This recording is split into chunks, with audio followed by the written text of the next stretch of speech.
Quand on y pense, la plupart des bouteilles ont une chose en commun, un long goulot. T'es-tu déjà demandé pourquoi? Eh bien, il y a plusieurs raisons et aucune n'a rien à voir avec les girafes ou les autruches. Pour commencer, as-tu déjà versé quelque chose dans un verre à partir d'un récipient à ouverture large? C'est difficile car l'eau colle aux surfaces larges et se répand partout. Ce phénomène est physique, l'air et le liquide ont tendance à s'écouler le long d'une surface. C'est l'effet Coanda.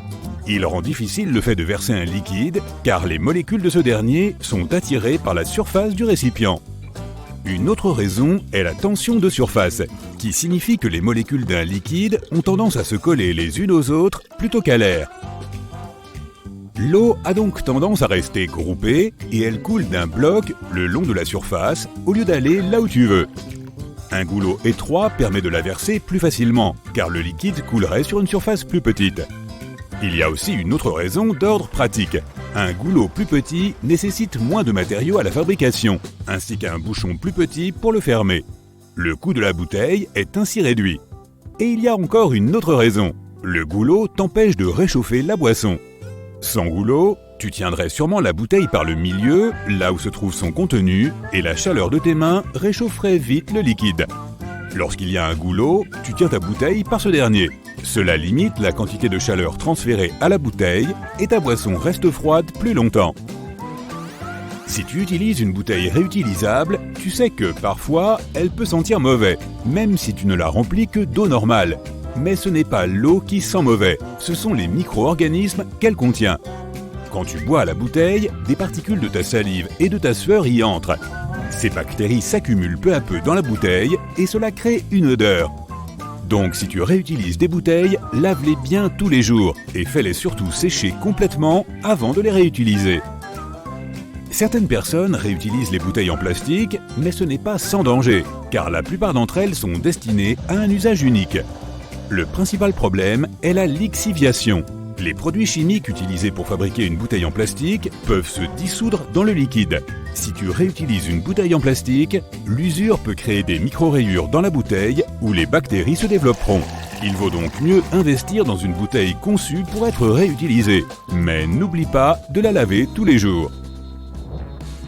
Les jeans sont apparus pour la première fois en 1873. Ils ont été inventés par Jacob Davis et Lévi-Strauss. Davis était un tailleur qui fabriquait des couvertures et des tentes, et Strauss était un homme d'affaires qui vendait du tissu. Les premiers jeans ont été fabriqués par Davis à partir de denim, un tissu qu'il a acheté à Levi-Strauss & Co. Ils ont ensuite breveté le modèle ensemble. Le bleu était la couleur standard pour le denim, qui était imprégné de teinture indigo. L'utilisation de la couleur bleue est une tradition qui perdure encore souvent aujourd'hui. Les jeans comportent également des rivets métalliques depuis le début. Jacob Davis, qui a fabriqué le premier jean, a ajouté des rivets en cuivre aux endroits où les pantalons sont plus susceptibles de se déchirer, soit à la braguette et sur les poches, afin de les rendre plus solides. Aujourd'hui, ils ont surtout un but décoratif et permettent de distinguer les jeans des autres pantalons. Une autre particularité des jeans, ce sont ces petites poches qui semblent ne servir à rien. À l'époque où de nombreux cow-boys portaient des jeans, cette poche était faite spécialement pour y ranger une montre à gousset. De plus, à l'époque, un jean n'avait que 4 poches. 7 minuscules poches pour la montre, 2 grandes poches à l'avant et une seule poche à l'arrière. De nombreuses fermetures éclairs portent les lettres YKK gravées. Il s'agit d'une abréviation du nom de la société qui les fabrique, qui peut être traduite par Société actionnaire de Yoshida Manufacturing. Cette entreprise japonaise est le plus grand fabricant de fermetures éclairs du monde. Elle appose donc ses initiales sur toutes les fermetures qu'elle produit, soit environ la moitié de toutes celles du monde. C'est pourquoi tu vois ce genre de fermeture éclair plus souvent que n'importe quel autre. Il n'y a pas que les jeans qui sont bleus, il y a aussi les uniformes des policiers. Les premiers agents de police officiels sont apparus à Londres au XIXe siècle. Ils portaient un uniforme bleu pour contraster avec l'uniforme rouge et blanc que portaient alors les militaires. 2 décennies plus tard, la police est arrivée aux États-Unis où elle a suivi le même modèle. L'uniforme est toujours bleu de nos jours car il s'est avéré être une bonne couleur. Elle n'est pas très visible dans l'obscurité et les policiers peuvent observer les choses sans se faire remarquer. De plus, les tissus foncés sont moins salissants. Et puis, tout le monde sait que les policiers portent du bleu et qu'on les reconnaît grâce à cette couleur. Alors, pourquoi changer cela ? Si les balles de golf sont pleines de fossettes, ce n'est pas par hasard. Au début, les golfeurs jouaient avec des balles lisses. Avec le temps, elles s'abîmaient, mais elles se mettaient aussi à voler beaucoup plus loin. C'est grâce à l'aérodynamisme. Les fossettes permettent à l'air de circuler plus facilement autour de la balle, ce qui les porte plus loin. L'idée a donc été adoptée et les balles sont depuis dotées de centaines de fossettes. Parfois, lorsque les oiseaux migrent vers un endroit éloigné, ils peuvent passer plusieurs jours à voler. Je me suis toujours demandé comment ils faisaient pour dormir pendant le trajet.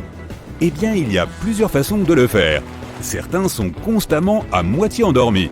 Une moitié de leur cerveau travaille et l'autre dort, puis ils alternent. D'autres oiseaux font une multitude de micro-siestes en cours de journée. En moyenne, chacune de ces siestes ne dure que 9 secondes. Et pendant ce temps, l'oiseau plane au gré du vent. Si on additionne toutes ces micro-siestes de la journée, on réalise que l'oiseau a fait son temps de sommeil.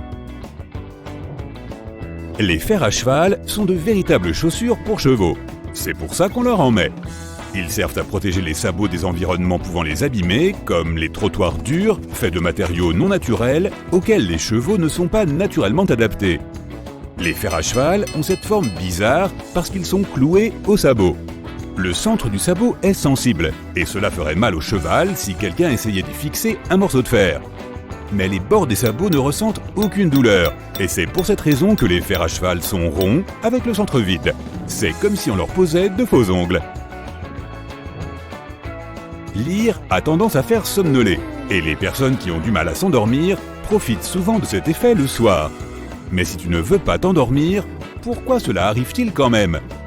Généralement, on lit dans une atmosphère calme et relaxante comme un lit, un fauteuil confortable ou sous des couvertures. Ce n'est pas juste une atmosphère parfaite pour lire, elle l'est aussi pour s'endormir. Ton esprit cesse de s'interroger sur tous tes problèmes de la journée pour se concentrer sur une seule chose. Il se met donc aussi dans l'ambiance idéale pour s'endormir. La plupart des shampoings indiquent qu'il faut se laver les cheveux 2 fois avec. Mais est-ce vrai ou est-ce juste pour t'inciter à utiliser plus de produits pour en acheter plus ? Tout dépend de la fréquence à laquelle tu te laves les cheveux. En général, le premier lavage élimine la saleté et les cellules mortes, et le second hydrate les cheveux et le cuir chevelu. Donc le double lavage est effectivement une bonne chose, mais seulement si tu ne te laves pas les cheveux tous les jours. Dans le cas contraire, il n'y a pas tant de saleté accumulée et un seul lavage suffit. Les mini-carottes sont vraiment minuscules, mais elles sont aussi humides, contrairement aux carottes normales. Les mini-carottes ne correspondent pas à une variété spéciale. Ce sont des carottes normales auxquelles on a enlevé la peau et les couches extérieures, puis qu'on a polies pour les rendre belles. Du coup, elles ne retiennent plus l'humidité. Une fois coupées, les mini-carottes se dessèchent vite. C'est pourquoi on les vend généralement dans des sachets contenant un peu d'eau. Tous les magasins de jouets sont remplis de peluches Beanie Babies aux yeux énormes et à l'étiquette portant la mention taille.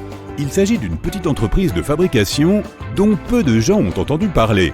Les Beanie Babies sont apparus en 1993 et ils sont devenus hyper populaires. Taille est le nom de l'entreprise, mais ce n'est pas une abréviation. C'est le vrai nom du fondateur de l'entreprise, H. Ty Warner.